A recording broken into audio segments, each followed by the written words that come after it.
तर रामकृष्ण हरी. आपल्या कालच्या पाठामध्ये देव शब्दाचं चिंतन चालू आहे. देव शब्दाचं विवरण अजून थोडंसं करायचं राहिलं, त्यामुळे आज थोडंसं देव शब्दाबद्दल आपण चिंतन करू. चालेल. तो देव ही संकल्पना समाजामध्ये फारच भिन्न भिन्न रूपाने आलेली आहे. प्रत्येकाची संकल्पना ही देवाच्या बाबतीत फार वेगळी असते. कारण देवाची संकल्पना विदेशामध्ये प्रत्येक देशामध्ये प्रत्येकाच्या वेगवेगळ्या देवाच्या संकल्पना असतात आणि ते देवाच्या संकल्पना मानलेल्या आहेत अनेक प्रकारच्या अनेक देशामध्ये. पण विशेषतः आपल्या भारतामध्ये जी देव संकल्पना आहे ती प्रमाणित आहे. आता काही अप्रमाणितही असतात, काही भ्रमातही लोकांनी मानले असतात. पण देव संकल्पना आपल्या भारतामध्ये तिथं पण प्रत्येक राष्ट्रामध्ये गोष्ट वेगळी असते. आता कर्नाटकामध्ये काही वेगळे देव मानले असतात, आंध्रामध्ये काही वेगळे देव मानले असतात, उत्तर प्रदेश बंगालमध्ये काही वेगळे असतात आणि महाराष्ट्रामध्ये काही वेगळे देवता असतात. अनेक प्रकारच्या देवता आणि अनेक प्रकारच्या संकल्पना असतात.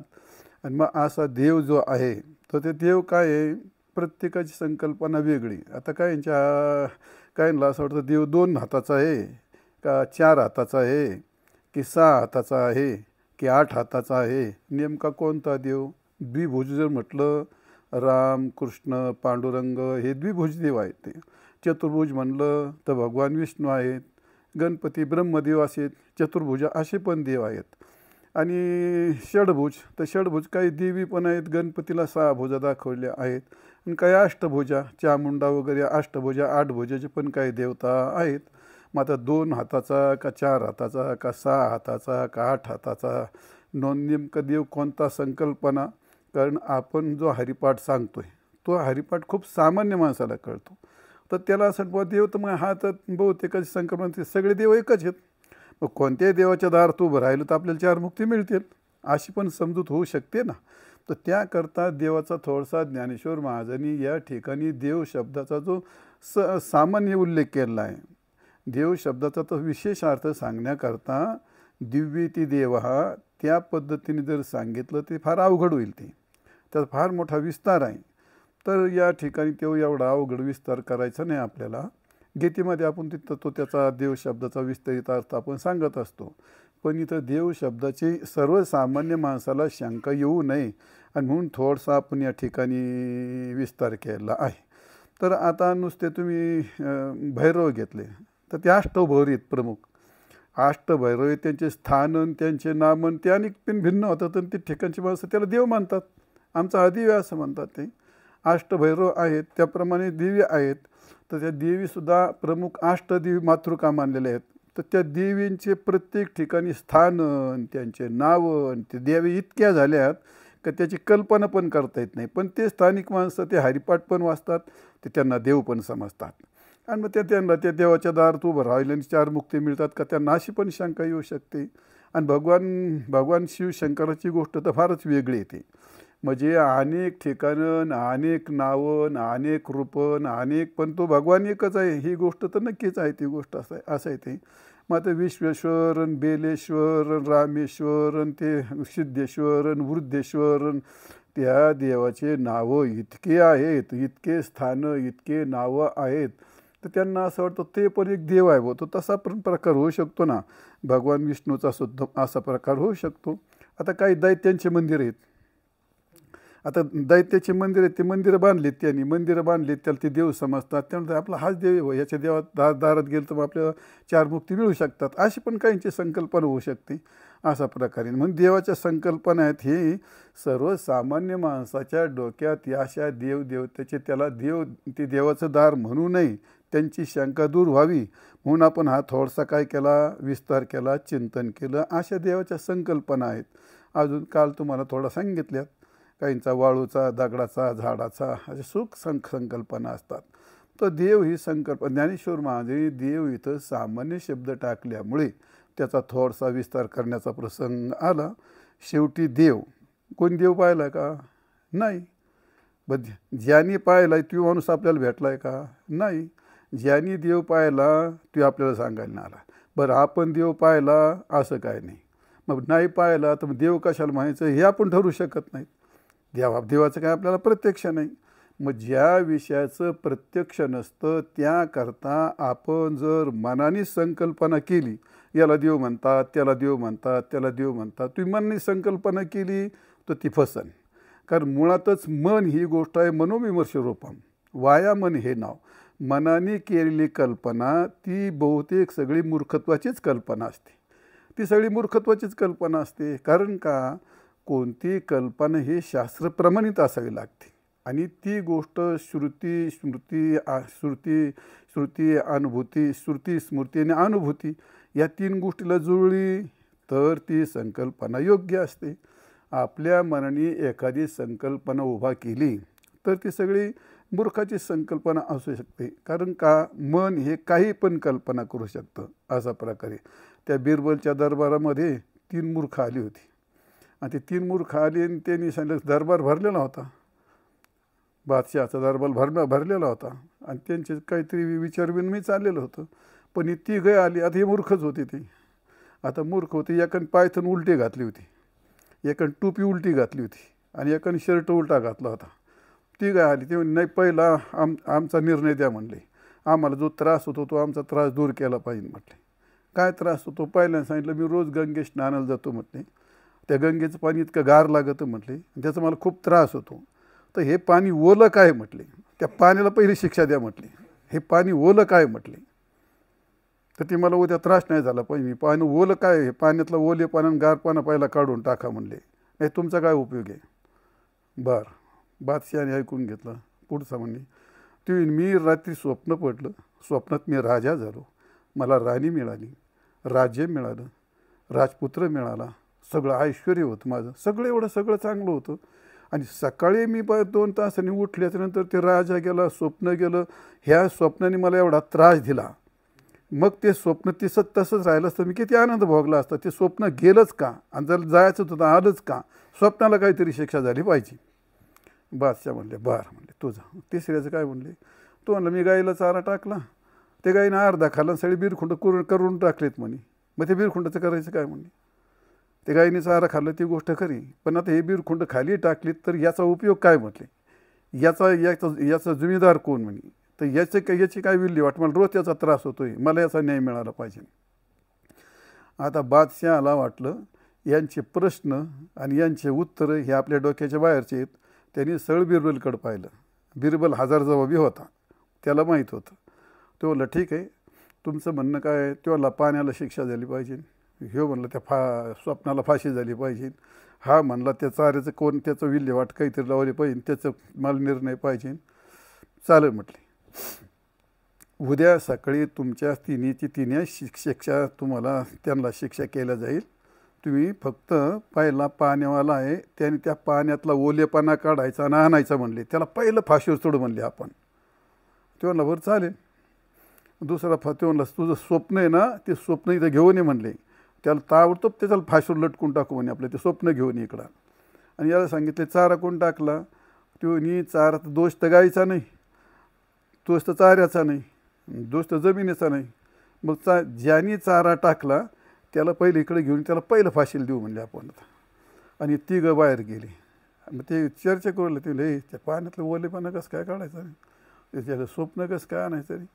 ते चाल ते चार तर मीच टाकला, हिचं काय करायचं नाही.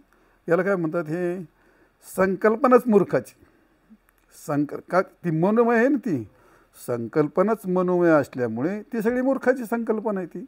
आणि त्यामुळे त्यांना आपण हसू नका. तो त्यांचं जितकं विडंबन आहे तितकंच आपल्या मनाने देवाबद्दलची संकल्पना उभी केली तर तितकंच विडंबन असेल. त्याला जर काही आधारच नाही, त्याला काही प्रमाणच नाही, तर मनाने संकल्पना देवाची आपण कशी काय उभी करू शकतो? तर आपल्या मनाने देव ही संकल्पना उभी करता येत नाही. तर त्याकरता देव हा विषय काय प्रत्यक्षाचा विषय नाही. आपल्याला काय देव पाहायला मिळालं नाही, आपल्या इंद्रियाचा विषय होत नाही. जिथे तुमच्या आमच्या इंद्रियाचा विषय होत नाही तेथे तुम्हाला शास्त्रावरती श्रद्धा ठेवावी लागते. शास्त्र जे निर्णय देईल त्यालाच तुम्हाला देव हा प्रमाणित मानावा लागतो. जेथे तुम्हाला प्रत्यक्ष असतं तिथे तुमची श्रद्धा नसली तरी चालते, कारण ती विशेष प्रत्यक्ष असतो. पण जिथं प्रत्यक्षच नसतं तर तिथं श्रद्धा लागते. पहिली शास्त्रावरती श्रद्धा लागते. शास्त्र निर्णय देईल त्यावरती विश्वास, भावना, श्रद्धा असावी लागते. आणि मग शास्त्र सांगेल ते देव असेल ना. मग देव म्हणजे देव ही संकल्पना. देव म्हणजे कोणी ठरवायचा? तो आता देव ठरवायचा कोणी? जो देव आहे तो स्वतः ठरवू शकत नाही आपल्याला सांगायला. आपल्याला देव ठरवायचे, आपल्याला तर ज्ञान नाही. आणि आपल्या मनाने देव ठरवला तर तो मान्य होणार नाही. मग आता याच्यावर उत्तर काय आहे? त्याच्यावर उत्तर फक्त एकच, तस्मात् शास्त्रम प्रमाणन्ते. देव कोण ठरवेल? तर ते शास्त्र ठरवेल. ब्रह्मसूत्रामध्ये सर्व या जगाला ज्ञान देणारे व्यास महर्षी, व्यास विशाल बुद्धी व्यास महर्षीचं वर्णन केलं आहे, मोठं वर्णन केलं आहे. ज्यांनी वेदाचे 4 भाग केले, 18 पूर्ण लिहिले आणि श्रीमद भागवत वगैरे सगळं एवढं ज्ञान जगाला दिलं. आणि त्यांनी ते ब्रह्मसूत्र दिलं. त्या ब्रह्मसूत्रामध्ये त्यांनी निर्णय दिला आहे. पहिल्या पादामध्ये, पहिल्या अध्यायामध्ये, त्या ठिकाणी 3ऱ्या सूत्रामध्ये शास्त्र योनित्वात असं म्हटलं आहे. संपूर्ण या जगताचं कारण जे ब्रह्मा आहे आणि देवाचं देवाचं निर्णय घेणारं हे शास्त्र आहे. शास्त्र योनित्वात, शास्त्र हेच कारण आहे. कारण का ऋग्वेदील शास्त्रच हे प्रमाण आहे. देवता कोण आहे, देवता कशी आहे असं ऋग्वेद शास्त्रनाम ऋग्वेदच प्रतिपादन करतो. आणि त्याच्यावर आपल्याला विश्वास ठेवावा लागेल. देव कशाला म्हणतात. दुसरी गोष्ट गीता. गीता ही प्रमाणभूत आहे. गीता सांगेल त्याला आपण, कारण वेद हा प्रत्यक्ष भगवंताच्या श्वासापासून झाला, भगवंतानी ठरवलेला आहे. गीता ही प्रत्यक्ष भगवान गोपाल कृष्णाच्या मुखचंद्रातून हे द्रवलेलं अमृतच आहे. त्याच्या मुखचंद्रातून, त्याच्या काय म्हणतो मुखारविंदातून, त्याच्या गंगेतून हे काय अमृत ज्ञानाची धारा प्रवाहित झालेली आहे. आणि त्यामुळे त्याने जी गोष्ट सांगितली ती प्रमाणभूत मानावं लागेल. मग देव म्हणजे काय आहे ते वेद सांगेल, ते सूत्रशास्त्र सांगेल. तिसरी गोष्ट ती भगवंताची भगवान गोपाल कृष्णाची भगवद्गीता सांगेल. आणि त्याच्यापेक्षा संत महात्म्यांचे जे अनुभव आहेत, संत महात्म्यांनी जे अनुभव घेतलेत, त्यांच्या अनुभवजनित असे त्यांचे जे प्रमाण आहेत, तर त्या प्रमाणावरती आपल्याला विश्वास ठेवला पाहिजे. कारण संतांचे प्रमाण हे वेद, शास्त्र, पुराण हे याच्यावरतीच आधारित आहेत, तत्सम आहेत. व्यास महर्षी असतील, शंकराचार्य असतील, भगवान असतील, गीता असेल, 18 पुराण असतील, सगळे सर्व 18 पुराणाचं 4 वेदाचं सार म्हणून सर्व संतांचे प्रमाण आहेत. ज्ञानेश्वर आपण काय होतो, नामदेव महाराज असतील, ज्ञानेश्वर महाराज आहेत, तुकाराम महाराज आहेत, संत एकनाथ महाराज आहेत, निळोबाराय आहेत, आदी करून गोरोबा काका वगैरे सगळे संत, त्या संतांचा अनुभव आहे. त्यांनी अनुभव, आपल्या अनुभवातून देव असा असतो हे आपल्याला त्यांनी प्रमाण सिद्ध करून दिले. त्यामुळे आपला विश्वास वेदावरती, गीतेवरती आणि शास्त्रावरती, आपण काय म्हणते संतावरती, म्हणजे संतांच्या साहित्यावरती. आणि त्यांनी देवाचा निर्णय दिला तर मग आपण त्याला देव म्हणू. आणि त्या देवाच्या ठिकाणी संतांनी सांगितलेला देव, आणि मग देवाचे द्वारी, अशा देवाच्या द्वारामध्ये आपण उभं राहून भगवंताला 4 मुक्ती मागू शकतो. असं देव ही संकल्पना या ठिकाणी आहे. मग देव काय प्रत्यक्ष प्रमाणे अनुमानानं नाही. कारण एखादं देवाबद्दल अनुमान तर्काप्रतिष्ठानात, तर्काला स्थानच नसतं. आणि मग तर देवाबद्दल तर्क मानायचं तर काय पक्ष आहे? त्याला हेतू काय देणार, त्याला व्याप्ती काय देणार? जो जो हेतू दिला, जो जो पक्ष केला, जो हेतू दिला, जी व्याप्ती असेल ती सगळी जगातली असेल. आणि परमात्मा तर जग म्हणजे परमात्मा नाही, ते सगळे जडाची उदाहरणं असतील. त्यामुळे तर्काने देव सिद्ध होत नसतो, शास्त्राने तर्काने देव सिद्ध होत नसतो. प्रत्यक्ष प्रमाणे, प्रत्यक्ष अनुमानादी कोणत्याही प्रमाणे देवाची सिद्धी होत नाही. आणि देवाची गोष्ट ही शास्त्रच त्याकरता आपल्या संस्कृतीमध्ये आपल्या साधू संतांनी वेद, गीता, भागवत आणि रामायण, महाभारत, संतांची वचनं यावरूनच आपल्याला देव संकल्पना मान्य करावी लागते. आणि या सर्वांनी आपल्या सामान्य जीवाला देव कळावं याकरता सर्वांनी खूप प्रयत्न करून सुलभ आणि सफल भाषेमध्ये आपल्याला देवाच्या संकल्पना सांगितलेल्या आहेत. आणि त्यामुळे देवाचे द्वारी या ठिकाणी देव शब्द कसा घ्यावा याबद्दल आपल्याला थोडंसं चिंतन करायचं आहे. आता परमात्मा आहे ही गोष्ट जरी खरं झाली, आता देव आहे संतांनी शास्त्राने सांगितली, पण मग तो देव कसा आहे हा प्रश्न येतोच कधी. मग तो परमात्म्याचा निर्णय झाला. परमात्मा कसा हे झाला, मग तो सगुण आहे की निर्गुण आहे हा प्रश्न येतो पुढे. मग सगुण मानायचा की निर्गुण मानायचा, का दोन्ही कसे काय मानायचे? सगुण तर देवच आहे, निर्गुण तरी देवच आहे. मग ते दोन योग्य आहेत का त्यात एक चांगला आहे, का मुळात हे दोन्ही योग्यच आहेत? हे 2 रूपे मानलेत तर 2 रूपे मानले, सर्वांनी मानलेत. असे वेदांनी म्हटलंय, देव वाव ब्रह्मणो रूपे मूर्तैंच्या मूर्तैंच. म्हणजे वेदांनी 2 रूप, मूर्त आणि अमूर्त, म्हणजे सगुण आणि निर्गुण, वेदांनी 2 रूप मानलेत. निर्गुण असला तोही देवच आहे आणि सगुण असला तोही देवच आहे. मग आता निर्गुण देव आहे तर निर्गुणाच्या दारात जाऊन 4 मुक्ती मागायच्यात. सगुण देव आहे तर मग सगुणाच्या दारामध्ये जाऊन 4 मुक्ती मागायच्यात का देवाचे द्वारी? हा पण प्रश्न येऊ शकतो ना. मग देवाचं दार म्हणजे नेमकं कोणतं? आणि सगुण चांगला आहे का निर्गुण चांगला आहे हे आपण निर्णय घेऊ शकत. बरं, सगुण कोणी मानला? निर्गुण.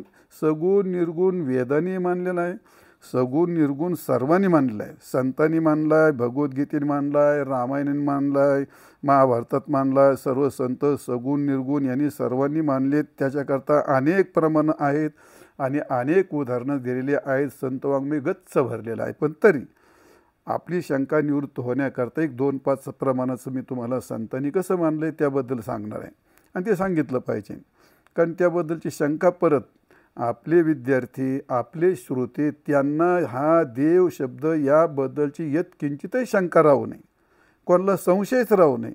देव ही शब्द संकल्पना काय आहे? बाकीचे सगळे देव मानले तुमच्या माहितीकरता सांगितले, हा तो काही प्रश्न नव्हता. आपल्या या संप्रदायामध्ये, संस्कृतीमध्ये, वैदिक संप्रदायामध्ये, वैदिक परंपरेमध्ये, वारकरी संप्रदायामध्ये हा एकमेव परमात्मा भगवान पंढरीश पांडुरंग, मग आता पांडुरंग म्हणा, असंच आपण रामकृष्ण हरी म्हणतो. तर रामकृष्ण हरी म्हणत असताना भगवान प्रभू रामचंद्राला आपण घेतो, भगवान श्रीकृष्णाचा आपण स्वीकारच आहे, आणि हरी शब्दार्थ पांडुरंगाचा स्वीकारच आहे. भगवान विष्णू तोच राम आहे, जो राम आहे तोच कृष्ण आहे, जो कृष्ण आहे तोच पांडुरंग आहे, त्याचंच नाव आपण त्याला हरी म्हणतो. हे वेगळे काही नाहीत, पण याचे 2 रूप आहेत हे सर्व संतांनी मानलेत.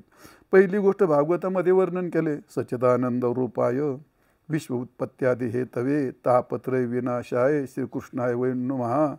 सच्चित आनंद, सच्चितानंद. मग सच्चितानंद कोणाचे? निर्गुणाचं वर्णन आहे. आणि विश्व उत्पत्त्यादी हे तवे, आता तिथं सगुण काय म्हणतो आपण त्याला, सगुण निराकाराचं वर्णन आहे, संपूर्ण सृष्टीला कारण असणारा परमात्मा. आणि तापत्रय विनाशाय, या ठिकाणी तापत्रयाचा विनाश करणारा असा भगवान श्रीकृष्ण, आम्ही त्याला नमस्कार करतो, इथं सगुणाला मानलं आहे. म्हणजे याचा अर्थ भागवताच्या त्या महात्म्याच्या आरंभालाच सगुणाचं निर्गुणाचं वर्णन केले त्याने मांडलेलं आहे. गीतेमध्ये सुद्धा आजोपी सन्नवय आत्मा भूतानामी स्वरूपी सन प्रकृती स्वामधिष्ठाय संभवामी आत्ममाया. तर मी माझ्या मायेने या ठिकाणी अवतीर्ण होतो. आज हा आपी सन, मी असा अनादी निर्गुण असलो तरी या ठिकाणी या भूताचा ईश्वर म्हणून मी माझ्या मायेचा स्वीकार करून या ठिकाणी मी सगुण साकार संभवामी आत्ममाया, माझ्याच मायेच्या योगाने मी संभवामी म्हणजे मी होतो. किंवा अनेक ठिकाणी म्हणजे संभवामी युगे युगे अनेक ठिकाणी वर्णन केले. आता गीतेमध्ये खूप ठिकाणी वर्णन केले, ते सगळं सांगण्यात काय मग ते काय प्रवचन नाही ते. पण गीतेमध्ये या ठिकाणी भगवंताचं सगुण आणि निर्गुण हे दोन्ही रूपाचं वर्णन केलं आहे. तुकाराम महाराजांनी म्हटले सगुण निर्गुण. सगुण निर्गुण तुझं म्हणे वेद आणि तू का म्हणे भेद नाही नामी. म्हणजे सगुण आणि निर्गुण हे तुला हे भगवंता सगुण निर्गुण या 2 रूपाचं वर्णन वेदानेच केलं आहे.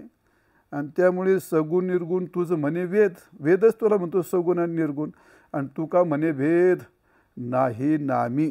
निर्गुण आणि सगुण हा नामातला सुद्धा भेद नाही इतका तू आहेस, तरीसुद्धा तुझे 2 रूपं मानलेले आहेत. महाराज म्हणतात अव्यक्त ते आकारली. अव्यक्ताचा अर्थ काय? निर्गुण मानले तुकाराम म्हणजे. आणि आकारली रूपा आली गुणवंत म्हणजे काय? सगुण मानलं. गुणाला विटीवरी पितांबरधारी सून. खूप प्रमाण आहेत, खूप प्रमाण आहेत. आता पण एवढी सगळी प्रमाणं म्हणण्यात त्याला काय अर्थ नाही. तुकारामाचे अनेक प्रमाण आहेत या ठिकाणी. असं आहे, आला शाकरा मुच्या चाडा, म्हणजे काय झालं मग तुका म्हणे भिडा भक्तीच्या भगवंताचं निर्गुण रूप तुकाराम महाराजांनी अनेक ठिकाणी आणि सगुण रूपाचं पूर्ण गाथा भरलेला आहे. पूर्ण गाथा भरला म्हणजे तुकाराम महाराजांनी सगुणही मानलेलं आहे, निर्गुणही मानलेलं आहे. ती पण श्रोत्यांना शंका राहून नाही. निळोबाऱ्यांनी सुद्धा काय केलं, त्यांचे शिष्य आहेत ना ते निळोबाऱ्या, त्यांनी सुद्धा म्हणले दिशे सगुण हा स्वरूप सुंदर परिव्यापुनिया ठेला चराचर देव दानवादी मानव असुर आणि याविन उरला ऐसा नाही तृणांकुर. याच्यामध्ये काय सांगितलं, दिशे सगुण हा स्वरूप सुंदर हे काय सगुण सांगितलं आणि परिव्यापुनिया ठेला चर हे काय सांगितलं, निर्गुण सांगितलं. पण मग लोकांची संकल्पना ही चुकीचीच असते ना. ह्या दोन गोष्टी एक आहेत का दोन आहेत ह्या गोष्टी काही माणसाला न कळायला मग ते वेगळं म्हणतात. ते सगुण निर्गुण हा भेद नाही, पण परमात्म्याचे दोन रूपं मानलीत. मग इथं प्रश्न काय, देवाचे द्वारी तर सगुण घ्यायचं का निर्गुण घ्यायचा हा प्रश्न. म्हणून संत आपण वेदानी गीतेनी संतांनी दोघांनी सगुण निर्गुण मानले त्याचे तुम्हाला प्रमाणे मी देतो त्या ठिकाणी. तर निळोबाऱ्यांसुद्धा म्हणतंय, नामदेव महाराज म्हणतात सगुण निर्गुण दावीशी प्रकार आणि दाही अवतार निमिदाशी. या ठिकाणी सगुणाचा निर्गुणाचा प्रकार दाखवतो. 10 अवतारामध्ये तुझं निर्गुणाचं रूप आणि 10 अवतार तुझे सगुणाचं रूप आहे. नामदेवरावांनी पण असं म्हटलेलं आहे. नाथ महाराज म्हणतात निर्गुणी पावले सगुणी भजता आणि विकल्प धरता. जर का तुम्हाला सगुणाचं भजन करून निर्गुणाला पावतो याबद्दल शंका घेतली तर विकल्प तुमची काय जीवच झडून जाईल म्हटले ते. म्हणजे सगुण आणि निर्गुण मानलेच आहे. सत्पद निर्गुण आणि चितपद सगुण आणि सगुण निर्गुण हरिपायी नाथ महाराजांनी म्हटलं आहे. म्हणजे श्री संत एकनाथ महाराजांनी सगुणही मानलेलं आहे आणि निर्गुणही मानलेलं आहे. झालं, निळोबाऱ्यांनी मानलं, नामदेव महाराजांनी मानलं, तुकाराम महाराजांनी मानलं, एकनाथ महाराजांनी मानलं. आता पैकी राहिला प्रश्न ज्ञानेश्वर महाराजांचा. तर ज्ञानेश्वर महाराजांनी सुद्धा दोन्ही रूपं मानलीत. ज्ञानेश्वर महाराज म्हणतात तुझं सगुण म्हणो की निर्गुण रे आणि सगुण निर्गुण एको गोविंदो रे. बरोबर आहे का. तुझा आकार म्हणू की निराकार रे आणि आकार निराकार एको गोविंदो रे. आता दोन्ही म्हणले सगुण म्हणू की निर्गुण म्हणू, पण सगुण म्हटलं की निर्गुण म्हटलं तरी दोन्ही तू एकच आहेस. आकार म्हणलं निराकार म्हटलं तरी आकार निराकार तू एकच आहेत. बाप रुक्मादेवरू महाराजांनी म्हणले बाप रुक्मादेवरू सगुण निर्गुण आणि रूप विटीवरी दाविली खोन. बाप रुक्मादेवरी सगुण आणि निर्गुण हे एक आहेत आणि आम्हाला रूप कळावं म्हणून विटीवर या ठिकाणी तो आम्हाला ते रूप दाखवेल नाही, पण सगुण निर्गुण हे काय एकच आहे. आणि म्हणून सगुण निर्गुण गुणाचे आगुण आणि हरिविन मन हरिपाठात अनेक ठिकाणी मानलं आहे. म्हणजे याचा अर्थ ज्ञानेश्वर महाराजांनी सगुण आणि निर्गुण मानलेला आहे. म्हणजे थोडक्यात वेदापासून संतापर्यंत आपल्या भगवंताचे दोन रूपं मानून दोघांना देव म्हटलेला आहे. तर मग हरिपाठामध्ये देवाचे द्वारे निर्गुण घ्यायचं की सगुण घ्यायचा, त्यातला योग्य कोणता. तर योग्य आणि अयोग्य ही गोष्ट नाही. योग्य अयोग्य जर म्हणतात तर नाथ महाराज म्हणतात सगुण निर्गुणात भेद केला तर त्याच्या इतका मूर्ख कोणी नाही. नाथ महाराज म्हणतात निर्गुणाहुनी सगुण न्यून आणि म्हणे तो केवळ मूर्ख जाण. निर्गुणापेक्षा सगुण काय एवढं न्यून आहे म्हटले. त्याला काय ते काय मायाकारी आम काय ते संकल्पना केली. तर नाथ महाराज म्हणतात त्याच्यासारखा मूर्ख माणूस जगात नाही ते. आणि अशा कल्पना मूर्खच करू शकतात ते. ज्याला शास्त्राचं ज्ञान नाही, ज्यांनी ग्रंथ वाचलेले नाहीत, ज्याला हे मान्यच नसतं ते काही पण बुद्धीचे फवारे उडू शकतात. मग ते बरेच वास्तववादी असतात, ती गोष्ट असतात. आम्ही हे वाचलं, आम्ही ते वाचलं. हे वाचलं म्हणजे काय वाचलं, आम्ही म्हटलं ते अमक्याचा इतिहास वाचला, आम्ही तमक्याचं लेखन वाचलं, याचं पुस्तक वाचलं, त्यानंतर आईन्स्टाईन पाहिला. अरे ते दुनिया काय पाहतो, ग्रंथ पाहतो का दुनिया काय पाहतो. ते बुद्धिजीवी माणसं त्याच्या बुद्धीप्रमाणे काही लिहितात आणि तुम्ही काही पण ऐकतात. आम्ही याचं लेखन आहे काय म्हणतो, याचा ग्रंथ वाचलं, आपलं याचं पुस्तक वाचलं आणि त्याचं पुस्तक वाचलं. कोणतंही पुस्तक झालं तर त्यात भ्रम प्रमाद विप्लपसा हे दोष येतात. त्याची प्रकृती, त्याचा वंश, त्याचा देश, तो काल, त्यातला प्रसंग त्या लेखणीमध्ये येऊ शकतं. संत वाङ्मयात आणि वेदशास्त्रादी पुराणामध्ये हे दोष येऊ शकत नाहीत, कारण ते मंत्रदृष्टी असतात. ते ते अवतारी पुरुष असतात आणि त्यामुळे त्यांनी वर्णन केलं, त्यांनी देव सांगितला, संकल्पना सांगितली, त्याबद्दल निसंशय ज्ञान होत असतं. पण विनाकारण काही ज्ञान नसताना बुद्धीचे फवारे उडवायचे, सर्वसामान्य माणसाच्या मनात संशय संभ्रम निर्माण करायचे आणि काहीतरी सांगायचं. काही नाही म्हणायचं देवच नाही, काही नाही म्हटलं तर तो थोतांडच आहे, तर काही नाही म्हणायचं देव असाच असतो. अरे काय म्हणतो, अरे ज्याला याचं ज्ञान नाही त्या माणसाने हे काही सांगू नये. कारण का याचं फार दोष, त्याला प्रत्यवाय म्हणतात.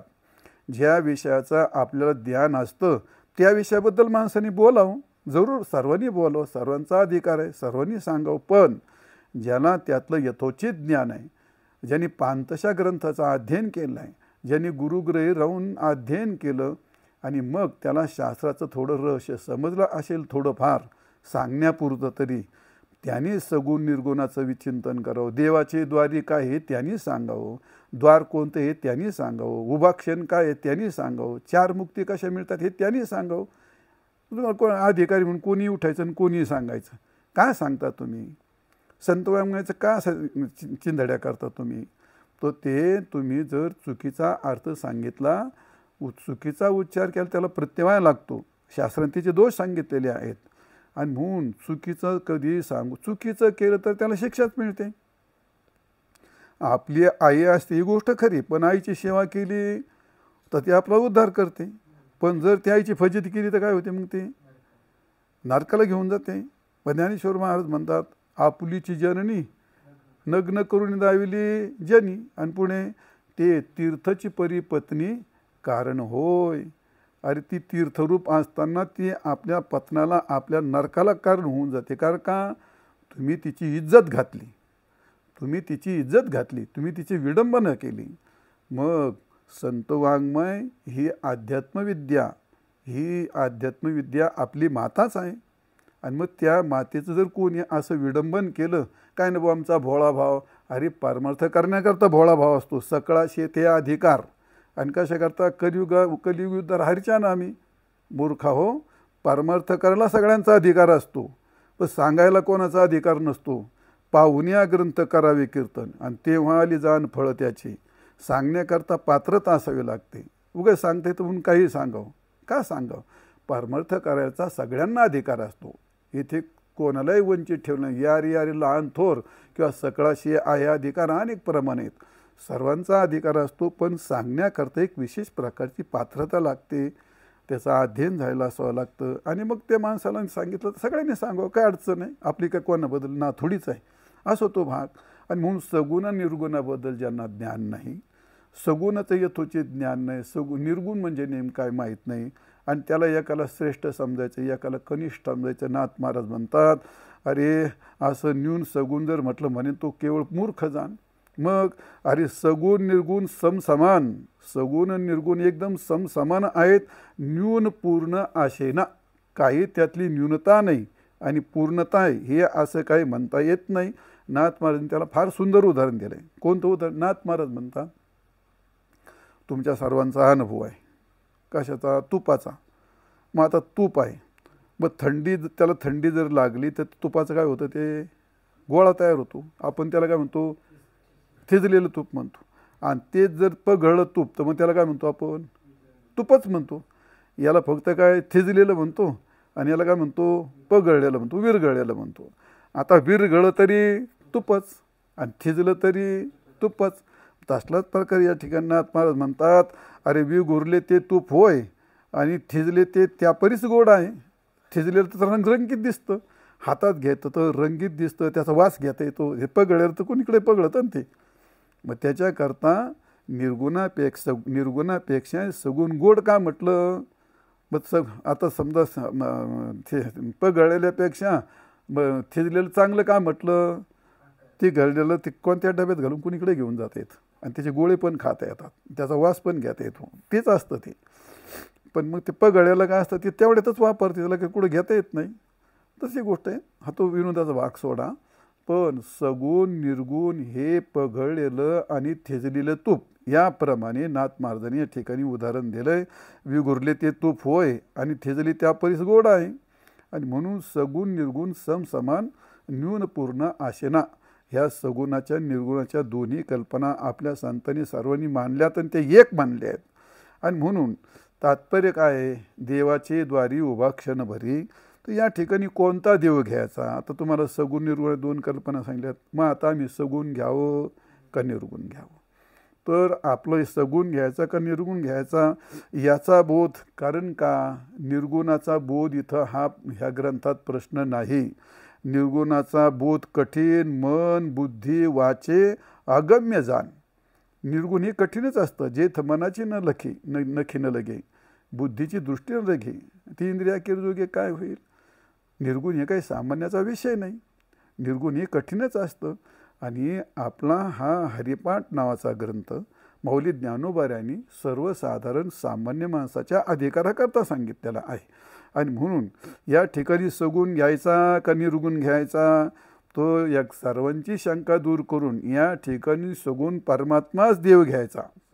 सगुण परमात्माच देव घ्यायचा. तर सगुण परमात्मा देव का घ्यायचा? पहिली गोष्ट, हा ग्रंथ उपासनेचा ग्रंथ आहे.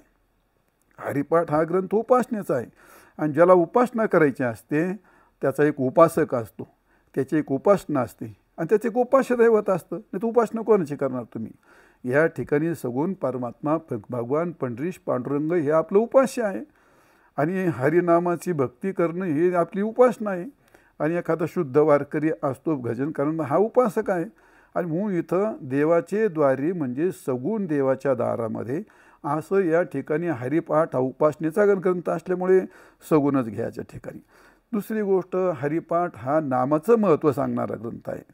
मी सांगितलं तुम्हाला त्या दिवशी, हरिनाम हरिपाठ या ग्रंथामध्ये आदी मधी आरंभी आधार आणि विस्तार सगळा हरिनामावरती हा छोटासा ग्रंथ उभा आहे. त्यामुळे हरिनाम हाच पाठ आहे. आणि म्हणून नामाचं अत्यंत महत्त्व सांगणारा हा ग्रंथ असल्यामुळे नामाचा निर्गुणाचा संबंध नाही.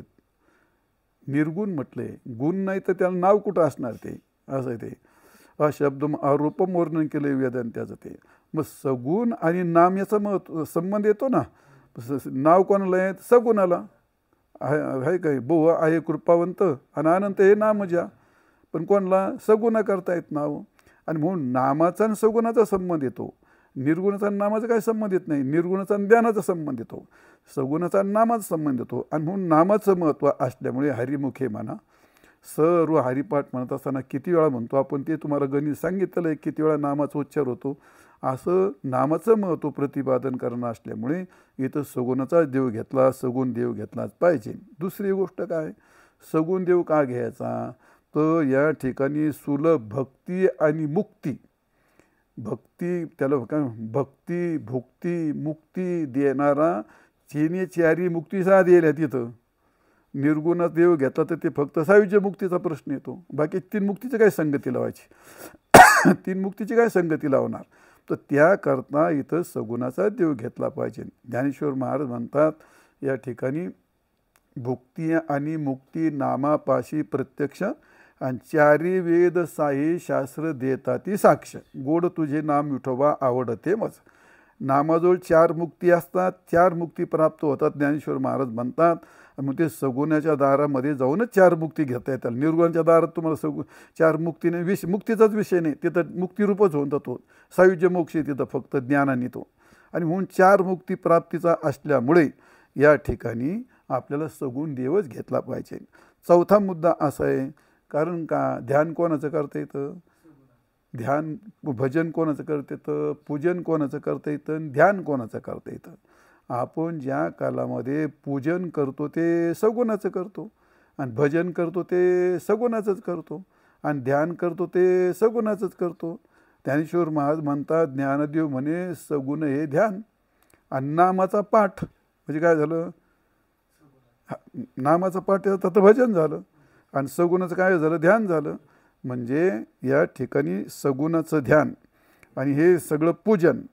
ज्ञानदेव म्हणे सगुण हे ध्यान म्हणण्यामध्ये सुद्धा असे अनेक प्रमाणात येतात. हरिपाठामध्ये भरपूर प्रमाणात येते. सगळं गोळा करून सांगत बसायच्या गरज नाही, आपले ते लक्षात आलं असेल. एकूण तात्पर्य, हरिपाठ हा ग्रंथ उपासना प्रधान आहे, नाम प्रधान आहे, आणि चार मुक्ती देणारा असा आहे. आणि म्हणून या ठिकाणी देवाचे द्वारी या ठिकाणी देव शब्दाचा अर्थ सगुण परमात्माच घेतला पाहिजे, याबद्दल कोणी शंका घ्यायचं काही कारण नाही. आणि तो कोणता, मग राम घ्यावा का कृष्ण घ्यावा का हरी पांडुरंग घ्यावा, कोणताही घेतला तर तिन्ही नामाला सर्व हरिपाठामध्ये फिरवलेला आहे. ज्याला प्रिय नाम भगवान प्रभू रामचंद्र असेल तर त्यांचं दारण हे एकच आहे, कारण ते एकच असल्यामुळे राम कृष्ण पांडुरंग त्याला हरी म्हणतात. राम कृष्ण आणि हरी, तर राम कृष्ण आणि हरी म्हणजे पांडुरंग हे एक रूपा आहेत. आणि मग त्या ठिकाणी त्यांच्याकडे जाण्याकरता असे देव आणि त्या देवाच्या द्वारामध्ये जायचं आहे असं आहे. मग सगुण परमात्मा घेऊन त्या दारामध्ये जायचं आहे. तर मग त्यात आता पहिले देवाचे द्वारी आणि उभा क्षण भरी, तो देवाचं द्वार. तर देवाचं द्वार म्हणजे सगुण परमात्म्याचं दार. मग दार म्हणजे नेमकं काय असतं, तर दार साधन कसं असतं.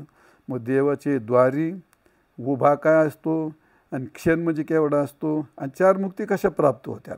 पहिल्या अभंगात थोडंसं विस्तारित होईल आणि थोडासा विस्तार झाल्याशिवाय हे काय तुम्हाला म्हणजे शंका राहू नये याकरता विस्तार करायचा. म्हणजे तेवढ्या थोडक्यात सांगून मग ते तसं नाही उपयुक्त. तर ते एखाद्या विषय घेतला का ते शंका राहणार नाही. आणि म्हणून आता देव तुम्हाला सांगितला, दार काय असतं तुम्हाला सांगणार आहे, मग उभा काय असतं ते पण सांगणार आहे, आणि क्षण काय असतं ते पण सांगणार आहे.